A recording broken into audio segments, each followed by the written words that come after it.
Hi everybody, welcome to the Country Music Time Machine. This is Kevin, and right now we're going to get on that time machine and head back to the great decade of the 1980s. That great decade where I was young and free, so stay tuned for some good stuff.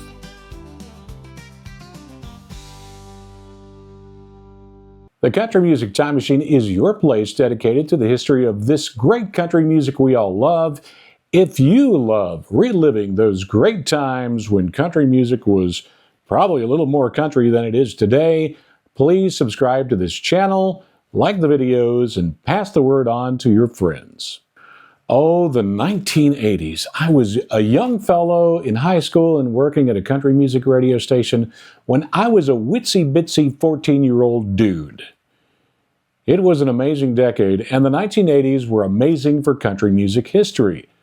We got Garth Brooks, Clint Black, Travis Tritt, Alan Jackson, many more. While there were some pop country music that crossed over to the pop charts in the 1980s, the 80s will always be remembered for bringing some of the more traditional country music back to the fans who loved it. Even Hollywood loved country music.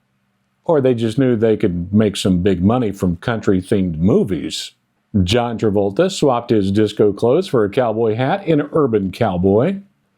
Dolly made her debut in that great movie 9 to 5. Yet Barbara Mandrell said it best when she sang in 1981, "I was country when country wasn't cool," and we love Barbara Mandrell. In 1981, Roseanne Cash became a star like her father when 7-Year Ache went to #1. To the satisfaction of all the country music-loving ladies, George Strait slammed onto the country music scene in 1981 and scored his first of 12,000 #1 songs with Full Hearted Memory in 1982. Well, it wasn't really 12,000, but it was more than anybody else in history, so it was a bunch. Heading forward to 1983, Can't Even Get the Blues becomes Reba McEntire's first #1 song. Remember that one? And she, of course, would have many, many more.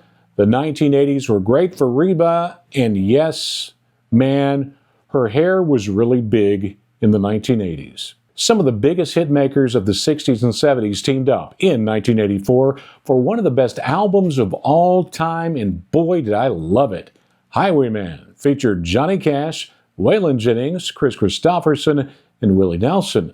The song Highwayman went to #1 in 1985. We cannot talk about the 80s without mentioning old Hank Williams Jr. He was everywhere in the 1980s, including doing that song for the Monday Night Football. Are you ready for some football?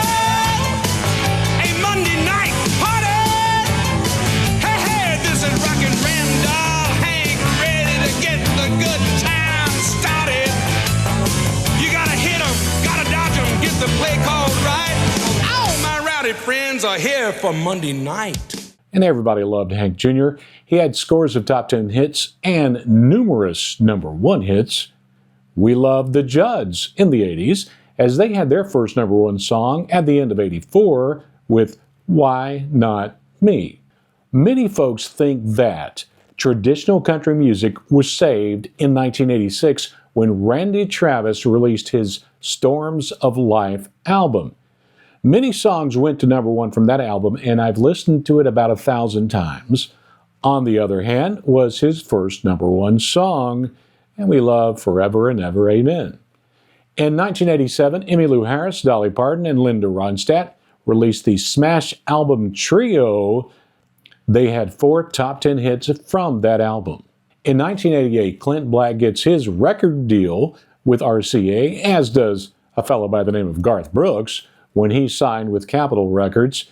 If Tomorrow Never Comes was his first #1 hit in 1989. But there was sad news in the 1980s.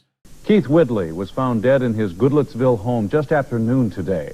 At this point, his death is a mystery to police. Keith Whitley was finally hitting the big time in country music when he died.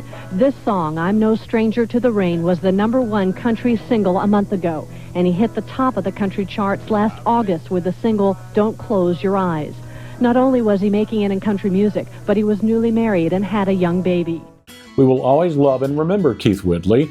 Not only did he have one of the most traditional, powerful, and soulful voices in country music history, but he was also part of the new traditionalist movement that, for me at least, helped to keep the twang in country music through the 90s.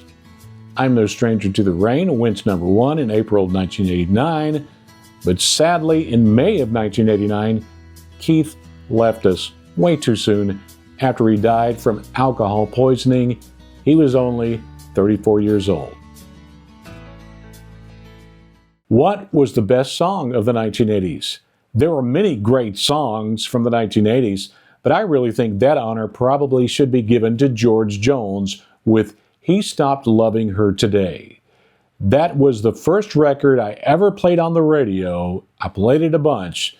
That song is always mentioned as one of the best country songs of all time. What was the best band from the 1980s? No competition there. Alabama. I'd like for Alabama to be remembered as a group that never quit improving.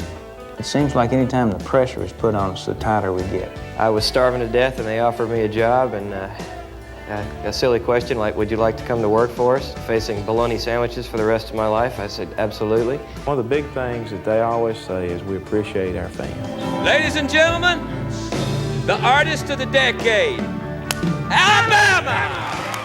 Between the years of 1980 and 87, the band had 21 consecutive number 1 songs, starting with Tennessee River and ending with You've Got the Touch. No other band comes close to Alabama. Alabama was named the Artist of the Decade by the Academy of Country Music, and no other band has ever won that award. So what do you think? Or maybe the appropriate question is, what do you remember about country music in the 1980s? Let us know in the comments section, and remember, you can check out every single year of the history of country music from the 1980s and also many other decades. You can check it out right here on the Country Music Time Machine. Until next time, this is Kevin. As I always say, let's keep it country, right here on the Country Music Time Machine.